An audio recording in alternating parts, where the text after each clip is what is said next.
رزومه 380 تا فکر کنم. آره دیگه. حالا 382 تا فکر کنم. تو چند ماه گیر آوردی کارتو؟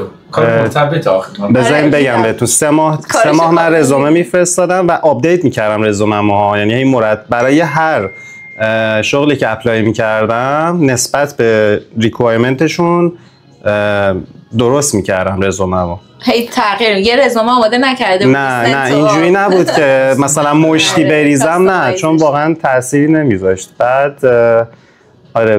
بعد 4 ماه 3 تا اینترویو دادم، یکیش تلفنی، یکیش اول تلفنی، بعد دومیش حضوری شد که بعد قبول نشدم، سومیش حضوری بود و دیگه اوکی شد. من دیدم دیگه مرتبط هم بود. مرتبط اینکام خوب بود. پس 380 تا رزومه میفرستی یکیش میگیره. دارم چون من همه رو فایل میکردم توی اکسل، یعنی یه اکسل شیت داشتم که میخواستم ببینم برای کی کجا فرستم چون آپدیت میکنم. من یه خاطره بامزه بگم. همه میخوان بیان با من کار کنن.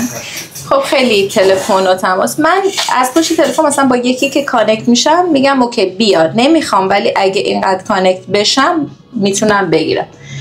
دخترش شاید بگم 5 بار به من زنگ زده بود. گفتم چون خیلی پیگیری پس بیا، حتما یه چیزی برای ارائه داری. خودش قرار رو فیکس کرد، ساعت و روز و اومد. نه لباس خوب پوشیده بود، نه کفش درست پوشیده بود، نه موهاشو شونه کرده بود.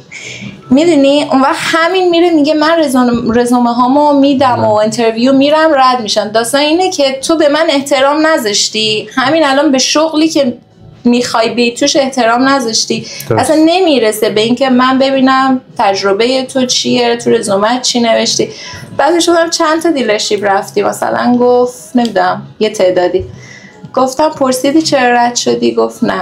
گفتم من بهت میگم اگه اینطوری رفتی شونه کردن مو این نشون میده تو از در خونه اومدی بیرون، موهاتو بستی، گفتی برم ببینم چی میشه و اونا برای کار ما حداقل یه خورده باید مرتب باشی. حالا تو برو بپرس چرا رد شدی.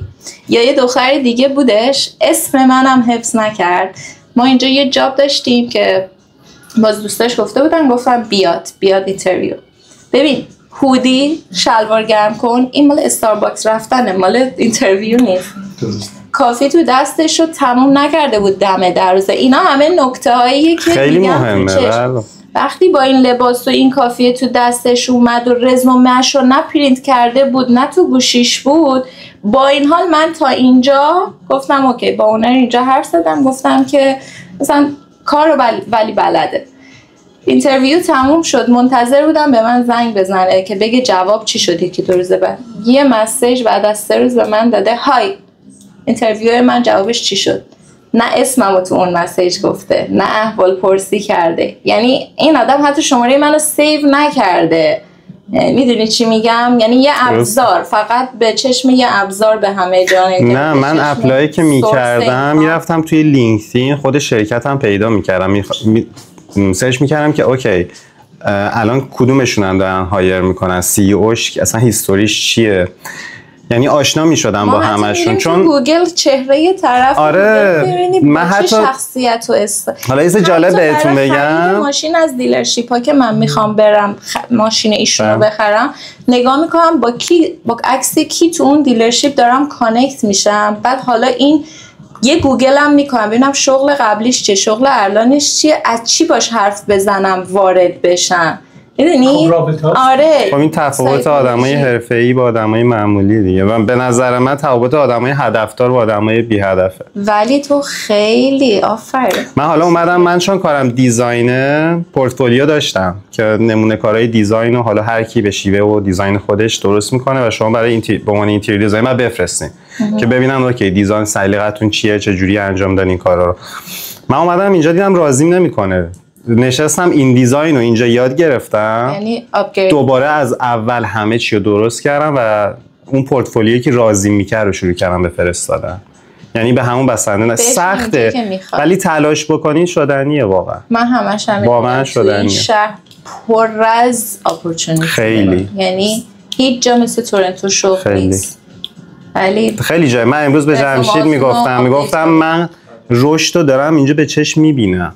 من 5 سال و نیم اومدم، 4 سال تو این بیزنسم.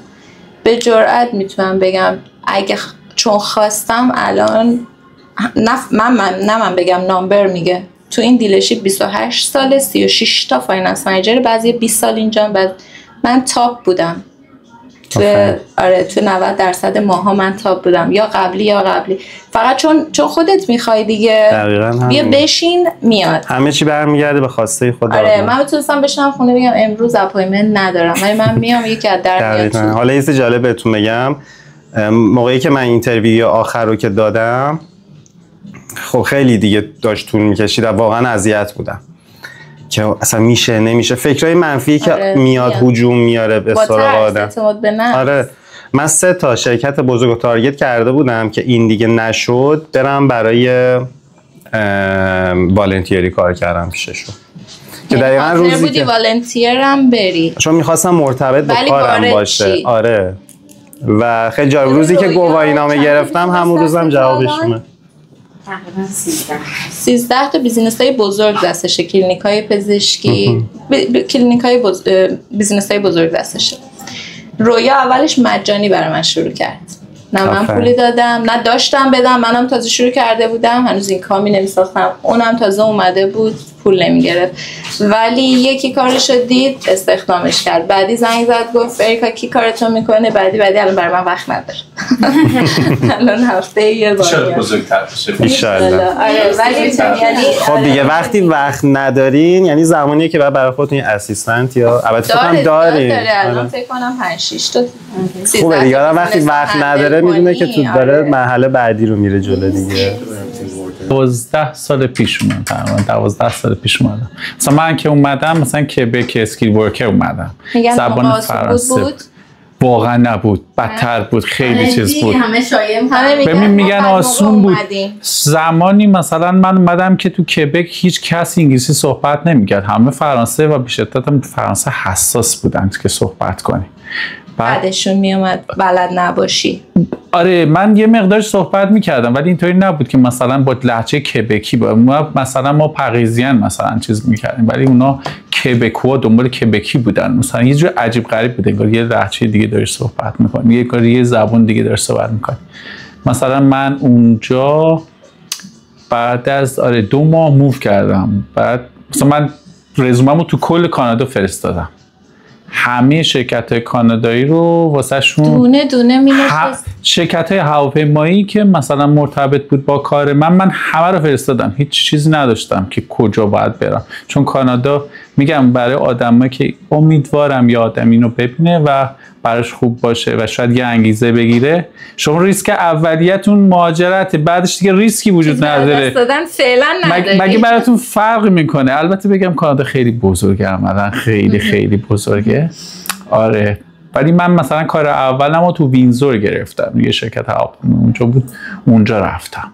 بعد راضی بودین یا چون مجبور بودین اون کار اون لحظه؟ نه من میخواستم تو رشته خودم باشم، من مهم نبود، من میخواستم برای رشته خودم باشم. چرا؟ البته که واقعیت کاری تو مثلا مونترال بود ولی تو رشته خودم نبود، من میخواستم تو رشته خودم باشم. فارغ از اینکام مرتبط؟ آره من مرتبط میخواستم باشم، حتما مرتبط باشه. بعد مثلا یعنی اون تاتی رو ترجیح دادی تو اون فیلم مرتبط بری تا برسی؟ مثلا من که گفتم مثلا من بعد از 2 مثلا دارم میرم یه استان دیگه، تمام اون مسائل خونه ها رو بعد لیزشو پس بدی به زبان فرانسه، مثلا میخوای به یه نفری بیای دوباره لیزتو پس بدی، خونه رو بهش بدی، تا اصلا اینجوری.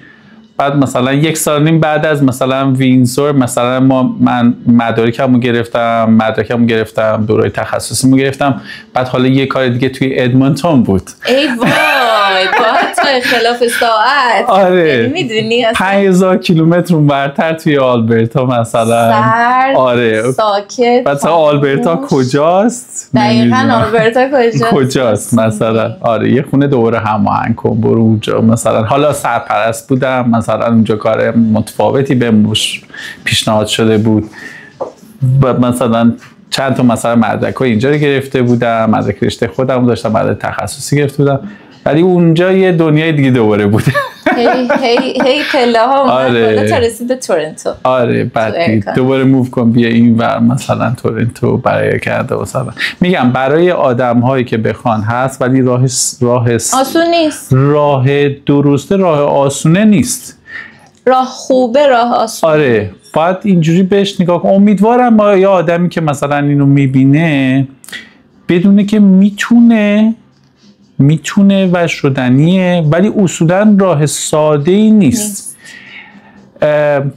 اصولا همه چی ممکنه به شرط این که اون بهاش رو اول پرداخت کنی. بعد به این فکر کردی برگردی؟ چون شما خب اونجا همین شرایط خوب رو داشتی تو ایران دیگه. من ولی به این فکر نکنم برگردم، چون مثلا من چندین سال خودم آماده کردم.